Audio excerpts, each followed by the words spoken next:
গৃহানৰ্ধম দিবাকৰম এষ নগৰ্ভায়। আমি দৃশ্য দেখুৱাইছোঁ শপত গ্ৰহণৰ পাছত নতুন মন্ত্ৰী হিচাপে মাননীয় মুখ্যমন্ত্ৰী ডক্টৰ হিমন্ত বিশ্ব শৰ্মা মহোদয়ে আমাক যি দায়িত্ব দিছে, আজি ফাৰ্ষ্ট আমি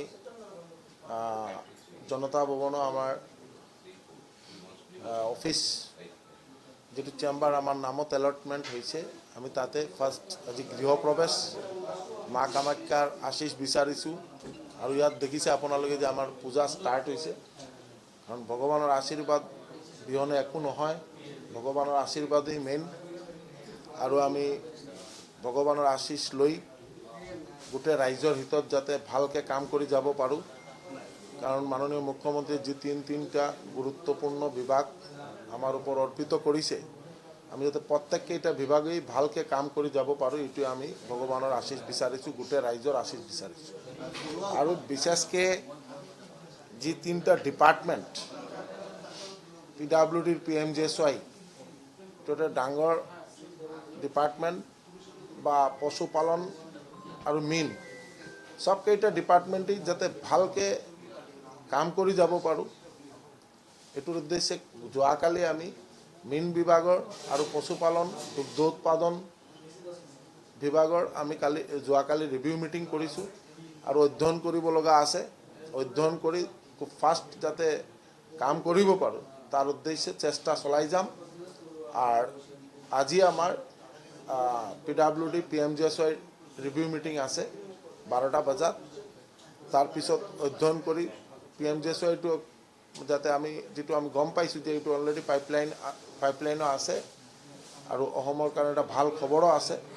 মাননীয় মুখ্যমন্ত্ৰী নেতৃত্বত যাতে ভালকৈ ডেভেলপমেণ্ট কৰিব পাৰোঁ, সেইটোৱেই আমি ভগৱানৰ শ্ৰীচৰণে প্ৰাৰ্থনা কৰিছোঁ, পূজা অৰ্চনা কৰি আছোঁ আৰু আপোনালোকে সকলোৰ আশীৰ্বাদ বিচাৰিছোঁ।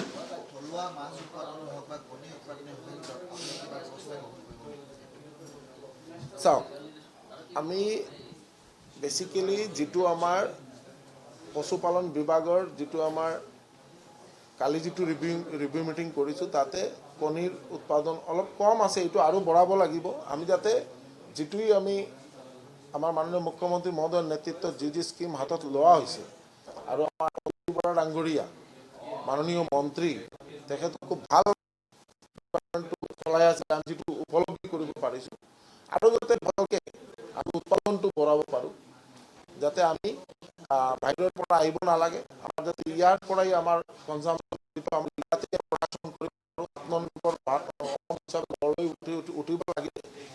এইটো এটা ডাঙৰ ডিপাৰ্টমেণ্ট, এইটোৰ ওপৰত বহুত ব্যৱস্থা আছে, ৰাইজৰ বহুত কাম কৰাৰ মানে সুযোগ আছে।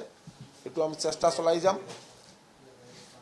গটাৰী হওক বা পিগাৰী হওক, দুগ্ধ উৎপাদন হওক, কণী উৎপাদন হওক, ফিছাৰীৰ যিটো আমাৰ মীন বিভাগৰ যিটো আমাৰ মাছৰ উৎপাদন আৰু যাতে বঢ়াব পাৰোঁ, এনেকুৱা উদ্দেশ্যে আমি অলৰেডি প্লেন প্ৰগ্ৰাম বনাইছোঁ আৰু চেষ্টা চলাই যাম যাতে ভালকৈ এইটো আগবঢ়াই লৈ যাব পাৰোঁ। অলপ ৱাটাৰ বডিটো অলপ বঢ়াব লাগিব। ৱাটাৰ বডি যিমান বাঢ়িব ইমানেই উৎপাদন বাঢ়িব।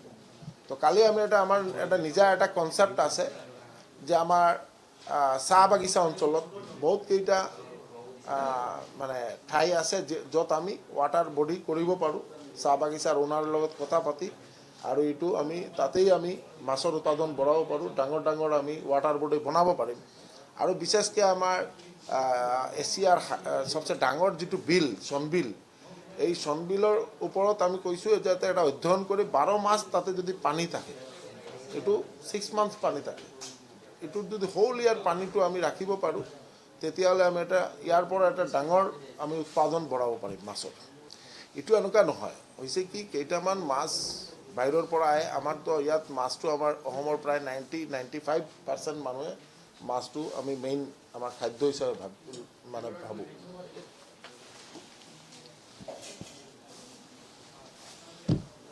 মাছটো মেইন খাদ্য।